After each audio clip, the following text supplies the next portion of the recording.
Elle a commencé à vendre son corps, à s'adonner à des pratiques vraiment. Elle a commencé à prendre tout ce qui est drogue, nanani, nanana. Franchement.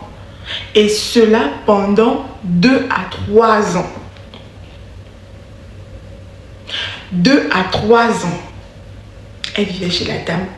Elle vendait son corps, redonnait l'argent à la dame, et ainsi de suite.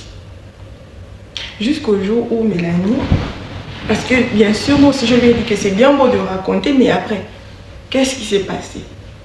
Elle me dit qu'elle a rencontré un monsieur dans son affaire de prostitution. Elle a rencontré un monsieur qui travaillait dans une association. Et donc c'est de là-bas qu'elle a commencé à raconter son problème au monsieur.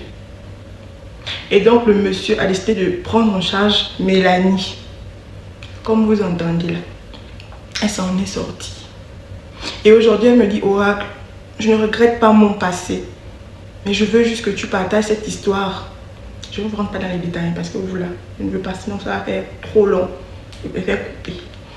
Donc je voudrais bien que mon histoire touche plus d'une. Elle vous dit, et moi aussi je vous dis, l'OQTF ce n'est pas la fin de la vie. Ce n'est pas la fin d'une vie. Et même sous OQTF, vous pouvez porter plainte si vous avez subi des agressions, des injustices, des violences. Oui. Et donc Mélanie dit, aujourd'hui je suis mariée, j'ai 3 enfants, je suis toujours en France bien évidemment. Et voilà, ma meilleure vie. Et je raconte ça à qui veut l'entendre. Alors je ne sais pas ce que vous allez en penser du témoignage de Mélanie qui peut-être n'a pas assez de détails selon moi, parce que moi je me dis il n'y a pas assez de détails. Vrai ou faux, nous ne savons pas réellement ce que c'en est.